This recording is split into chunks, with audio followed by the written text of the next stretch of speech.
అందరికీ నమస్కారం అండి. ఈరోజు వీడియోలో ధనుర్మాసం ఎప్పటి నుండి ప్రారంభమై ఎప్పటి వరకు ఉంటుంది, ధనుర్మాసం యొక్క ప్రత్యేకత ఏమిటి, గోదాదేవి కళ్యాణం ఎప్పుడు నిర్వహిస్తారు, ఇంకా నెలగంట ఎప్పుడు పడతారు, ఈ మాసంలో వచ్చే ముఖ్యమైన పండుగలు ఏంటి, ఇంకా ఈ మాసంలో తప్పకుండా పాటించవలసిన నియమాలు ఏంటి అనే అన్ని విషయాలు ఈ వీడియోలో తెలియజేస్తాయండి.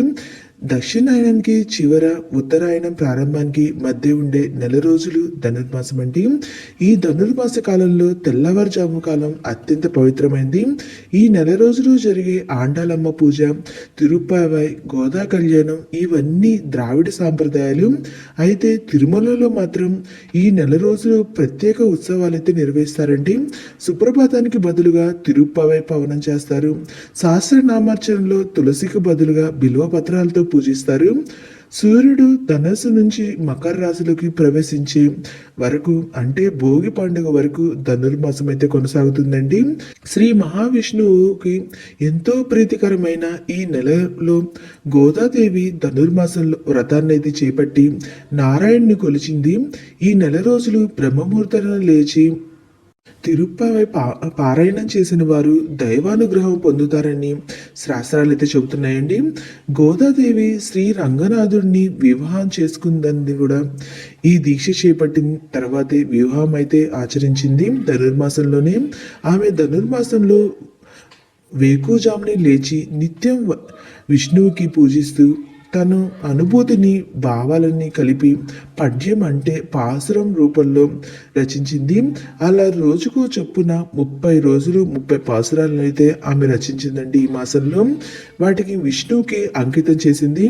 ఆమె భక్తికి మెచ్చి శ్రీ మహావిష్ణువు ప్రత్యక్షమై ఆమెను శ్రీరంగ రమ్మని చెప్పి మాయమైపోతాడు.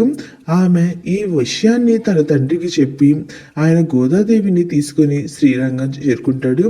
రంగనాథ స్వామితో వివాహం జరిగిన తర్వాత గోదాదేవి ఆయన పాదాల చెంత మోకరిల్లి స్వామిలో అంతర్లీనమైపోయింది.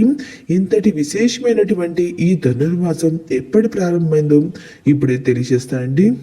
ధనుర్మాసం ప్రారంభం వచ్చి సూర్యుడు 2025 సంవత్సరం డిసెంబర్ 16వ తేదీ అనగా మంగళవారం రోజున మధ్యాహ్నం 12:58 ధనుసు రాశిలోకి ప్రవేశిస్తాడు.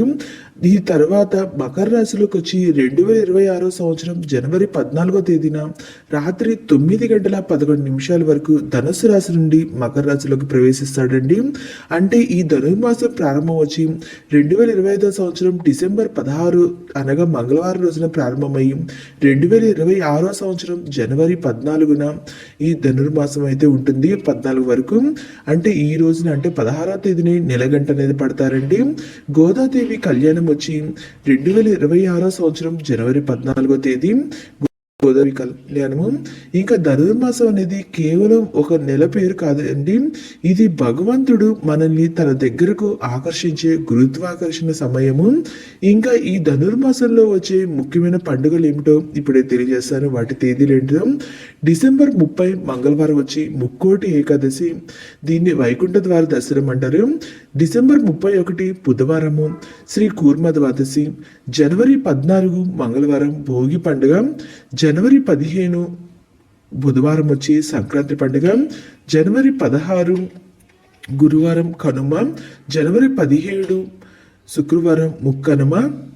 ఓకే అండి, మీకు ఇంకా ఈ ధనుర్మాసంలో తప్పకుండా పాటించవలసిన నియమాలు ఏంటంటే ధనుర్మాసంలో ఉదయం సాయంత్రం 2 సార్లు ఇంటిదైతే శుభ్రం చేసుకొని దీపారాధన చేయాలండి. మహాలక్ష్మి కటాక్షం కలగాలంటే తప్పకుండా దీన్ని పాటించాలి. అలాగే ధనుర్మాసంలో విష్ణువుని ఆరాధిస్తే సకల శుభాలు కలుగుతాయండి. విష్ణు పూజకు ఈ నెల ఎంతో విశిష్టమైనది. ఇంకా తిరుమలలో ధనుర్మాసం నెల రోజులు సుప్రభాతానికి బదులుగా తిరుప్పావై గానం చేస్తారు. విష్ణువు ఆలయాల్లో ఉదయాన్నే అర్చన చేసి నివేదనలు సమర్పిస్తారు. వాటిని పిల్లలకు పంచిపెడతారండి. దీన్నే బాలభోగం అని అంటారు. ఇంకా ధనుర్మాసంలో స్నానం, దానం, వ్రతం, హోమాలకు ఎంతో ప్రత్యేకత అయితే ఉందండి. వీటిని ఆచరించిన వారికి ఎంతో శుభమైతే కలుగుతుంది. ఓకే అండి, ఇంకా ఈ ధనుర్మాసానికి సంబంధించి కొన్ని విషయాలు అయితే మీకు తెలియజేశాను. మీకు ఈ వీడియో నచ్చినట్టయితే లైక్ చేయండి, మీ ఫ్రెండ్స్ అండ్ ఫ్యామిలీ మెంబర్కి షేర్ చేయండి.